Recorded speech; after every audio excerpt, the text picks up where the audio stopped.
The largest industrial gas leak in history, and got away with it. What brands or companies are actually evil? Chiquita Banana Company have allegedly been involved in the deaths of trade unionists and threats to their families. But keep in mind, Chiquita Banana Company is the rebranded name. They were originally called the United Fruit Company but changed the name due to their deserved horrible reputation. The United Fruit Company began in the mid to late 19th century. They controlled the railroads and banana plantations in many Central American countries, starting in Costa Rica and moving to others like Honduras and Guatemala.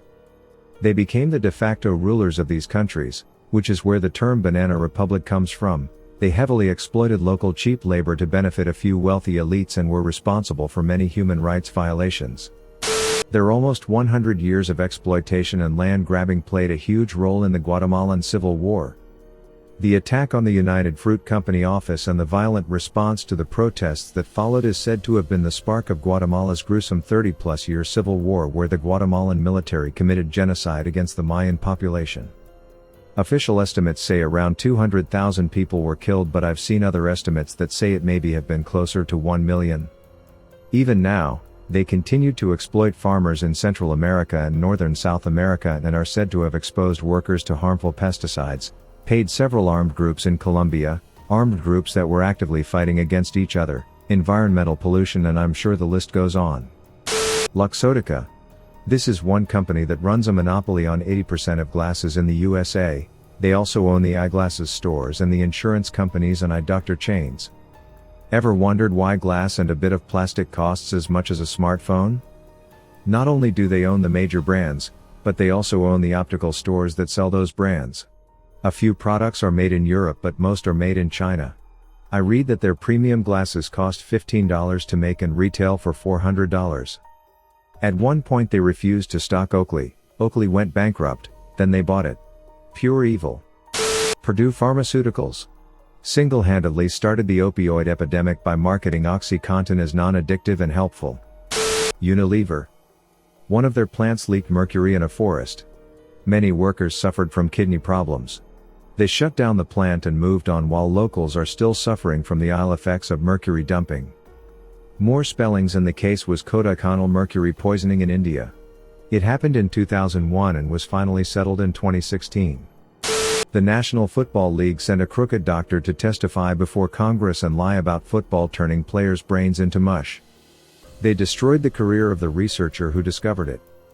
They threatened lawsuits against journals that published the research. They actively misled players about the danger. Yes, everybody knew you could get a concussion playing football. But the league led players to believe it could be managed like any injury. Just get a couple weeks rest and it will heal. The league knew everyone causes permanent damage that never heals and lied to players about it. When ESPN co-produced a documentary about all this with PBS Frontline, the league forced them to disavow it and take their name off it or risk losing coverage access. Ticketmaster. They don't own the venues, they just make them sign exclusivity contracts. Even if you go to the box office, they're still on Ticketmaster's website. Also, let's not forget the time that they lost that huge class action lawsuit for their bullshit fees, then made it extremely difficult for any of the recipients to use the vouchers they were given. There literally had to guides in how to find them on TM's website, and they extremely limited in use. I think I never used one of mine. Remember, Ticketmaster's bullshit is all a way to hide the real ticket prices, both from fans who like to get sucked in thinking they have a chance for a reasonable price and from artists who get to think they're keeping prices low for their fans while still getting paid what they want. Ticketmaster is the face of evil, but it's all just the "hey, look over here, this is the evil thing to pay attention to," which the rest of the live concert industry hides behind and pretends they're all innocent in this. Nestlé. The CEO has stated water isn't a human right and has lobbied to push the legislature to make that a reality. Thankfully to no success yet. Nestlé stories are a series of stares of bullshit and evil. Every step leads to more evil, and you're so blindsided by the bullshit of how can they get away with this, that you don't notice the even worse step you're about to go into. Bayer should be the top comment.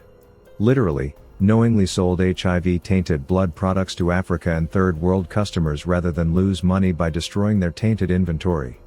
Source: https://www.ncb.nlm.nih.gov/m/pub/247859997/. I might be thinking of someone else, but they also made Zyklon B for the Nazis, the gas used in chambers. Comcast. And all of the other telecommunication companies. Top 5 evil companies. Honestly, I don't think the US is aware how much we hold ourselves back pretending telecommunications infrastructure is a remotely fair market. Telecom is the perfect example of the antitrust workaround. There is no proper anti-collusion antitrust protections in the US. The Telecommunications Act of 1934 and 1996 highlighted that this isn't something that should happen. Ajit Pai is a shameful part of our country's history now. It didn't take Keynes to have it as a basic intro to macroeconomic principle that the barrier to entry for the infrastructure was way too high for this to be a viable public market.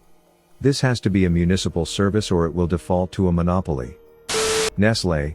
Nestlé is responsible for the deaths of thousands of African babies. It was a lengthy process meticulously engineered and designed to rid the African mothers of their money by getting their babies dependent on the better quality synthesized milks. Over time, the company ramped the prices up until not only the bank accounts were dry, but so were the breasts. Fuck you, Nestlé. Autism Speaks. Autism Speaks also promotes electroshock therapy, EDIT, which can greatly benefit people suffering from depression and other afflictions but does not help people with autism and other harmful treatments, and nobody within the company is actually autistic. They also seem to be under the impression that all autistic people are severely disabled and low functioning, which is not the case. They have a history of talking about autism like it's the worst thing to ever happen to a family and their spending should be considered questionable at best. I've only recently been looking into this, but they seem to have some very messed up views about people on the spectrum. The largest purchaser of glitter. Whoever the fuck they are. Why don't you quit hiding behind non-disclosure agreements and security clearances? Pussies. Union Carbide. One night, a pesticide plant in India leaked methyl isocyanate on the city of Bhopal.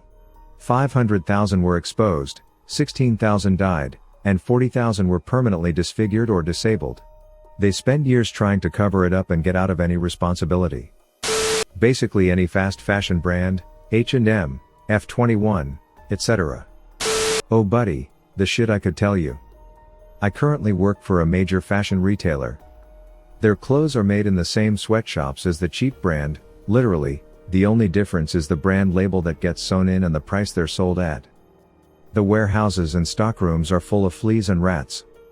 Workers are paid below minimum wage, then topped up with bonuses that are kept out of reach, get less than minimum required breaks and do not get statutory sick pay.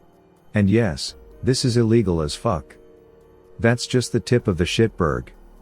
They're an MLM company that preys on the ignorance of poor people. The DeVoe family became billionaires of what is essentially a pyramid scheme.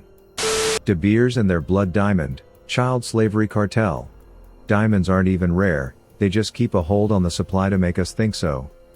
This one isn't talked a lot, but companies that make insulin. Some countries have free healthcare or you can buy it for really cheap prices, but what is vital for some people to literally not die or become permanently disabled or go into a coma costs around $4 to make. And it's sold for $178 per vial in America. Like, I'd get if you even sell it for $20 or hell, even $50. But this is just insane. It's just monopoly. There are only 3 companies in the world that produce it, which means they can set any price they want and people will still buy it. BC, we're using your need for health to make money, so you'll buy it whatever the cost. Uts. They're responsible for certifying lots of cocoa farms, especially in Ivory Coast, that abuse West African children in hazardous, grueling labor and let farms continue in nationally protected forests. They put the certified label on imported chocolate to your country when the certified chocolate actually did use child labor swept under the rug. UTS certified, not UTS snacks. Facebook. I stopped using Facebook over 5 years ago but never actually deleted my account.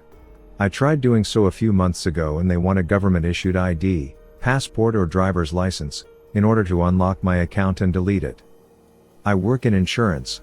I know firsthand how much info I can pull off people with just a driver's license number and DOB. There's no way I'm giving that to Mark Zuckerberg. As a reminder, Facebook was removed from the project. India has to bring internet out to its deeply rural areas because it was found that they were attempting to set up things so for a lot of the people that would be served. It would appear that the internet was just Facebook and Facebook alone. College Board. Non-profit my ass. $35 shipping fee to send my SAT score to colleges when it's sent online? Why does it cost $50 to take an SAT? Why am I paying $200 for an AP exam? Fuck that shit. Straight up a monopoly running colleges in America. The best part about nonprofits is that there is no cap on pay for executives. So the executive can make $20 million a year and it still be a nonprofit. DuPont. Knowingly poison the entire US with a chemical that stays in your body forever and causes health issues and birth defects. There's a whole movie about it called Dark Waters. I believe they're still fighting in court over it since it happened quite a while ago. It's worse than that. DuPont poisoned land and watersheds all over the US, then essentially purposely bankrupted themselves so they could legally divest all the bad companies and lawsuits/fines into the spin-off companies with no assets, so they couldn't afford to sow the cleanup/remediation.